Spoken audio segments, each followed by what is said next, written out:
On this week's edition of Mocs News, we focus on suicide awareness. We update you on the Coyote Jack shooting. And we give you more information on the murder of Gianna Jefferson. I'm Gianna Jefferson. And I'm Lindy Longstreth. Your news starts now.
Sin Silence packing made its way to UTC campus this week.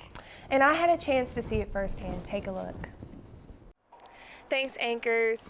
I'm Gianna Jefferson with Mocs News, and today I'm at the Sin Silence Packing Awareness event where they are remembering the lives lost due to suicide. If you take a look behind me, each of these backpacks represents a story that is raising awareness for mental health. On Thursday, October 17th, students, faculty, and staff gathered on Chamberlain Fields to see firsthand how suicide affects not just college students, but friends and family members. Backpacks lined the field. In them were personal stories from individuals who have lost a loved one to suicide. The Office of Student Wellbeing and the Counseling Center teamed up with UTC Active Minds to bring this impactful event. They've brought over 1,100 backpacks here to represent the over 1,100 students who die by suicide each year, college students. And it's to raise awareness about the fact that we need to start talking about mental health awareness and suicide prevention. And we need to intervene early. So if someone's thinking my friend or my family member or my colleague needs help, we need to learn how to ask the question and help them get to the appropriate resources. Sin Silence Packing encourages all to learn what resources they have when it comes to mental health. Let's continue the message of hope. I'm Gianna Jefferson with Mocs News. Update on the Coyote Jack shooting. Jermichael Johnson was arrested and charged with criminal homicide after shooting Brandon Rogers in the chest.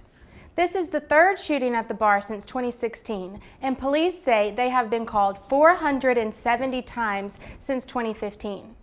Coyote Jack's owner appeared in front of the beer board this week in violations related to operating a disorderly place and overcrowding. The nightclub has been in violation of serving alcohol without a permit for more than 2 months. Since the shooting, the city of Chattanooga filed a nuisance complaint against the club, and the building owner, the nightclub, has now closed. It is time for weather. D. Patrick Redden has this week's forecast. Thanks, anchors. Things have definitely cooled off this week. Today, expect mostly sunny skies with a high of 73 and a low of 50.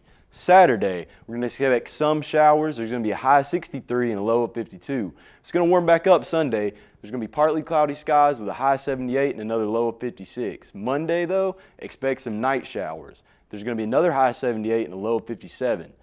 Tuesday, early morning showers with a high of 68 and another low of 45. That's it for weather. Back to y'all. On Tuesday, actress Felicity Huffman reported to federal prison in Dublin, California to begin serving her now 13-day sentence for her role in the college admissions scam. However, this is only part of Huffman's punishment. The judge ordered that Huffman have 1 year of supervised release with conditions including 250 hours of community service. When she is released, in court during her sentencing, Huffman apologized to the judge, her daughters, and her husband, and the students that work hard to get an honest education.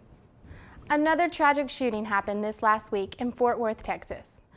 Gianna Jefferson was shot and killed by police in her own home on October 12th at 2:25 a.m. 28-year-old Jefferson was babysitting her 8-year-old nephew when her neighbor called police to check the house after seeing her front door open. Officer Aaron Dean responded but failed to identify himself as police. As he reached the back window, which faced into Jefferson's room, Officer Dean saw her and yelled out orders for her to put her hands up before firing. Officer Dean was arrested by Fort Worth police shortly after the shooting and charged with 1 count of murder. Taco Bell has recently received almost 2 million pounds of seasoned beef due to a possible contamination of metal shavings. After a customer complained about finding a metal shaving in their food, the famous fast food chain worked with their supplier to shut down the supply chain, remove the product from the affected restaurants, and notify the USDA. The president of Taco Bell Corporation said that they value their customers' safety and trust, signifying that something like this won't happen again. Tickets are now available for the 2020 Southern Scuffle. The Tennessee Titans shake things up on offense. The Mocs football team pulled it out in a close one. And the third Saturday in October rivalry is tomorrow. Our Bailey Biddle has all the latest news on sports. Thanks, guys. Tickets are now on sale for the 2020 Southern Scuffle event. This event is one of the top collegiate wrestling events in the nation, and it takes place on January 1st and 2nd at McKenzie Arena. It will include teams like Rutgers, Virginia Tech, and North Carolina. You can purchase 2 or single-day passes with an option to add a hospitality pass. You can order online or call the UTC ticket office. In a shocking move, the Tennessee Titans have benched starting quarterback Marcus Mariota for former Dolphins quarterback Ryan Tannehill. Marcus threw 2 interceptions and 63 yards against a shutout defeat by the Denver Broncos. The second overall pick in 2015 had 1,179 yards and 7 touchdowns while only throwing 2 interceptions.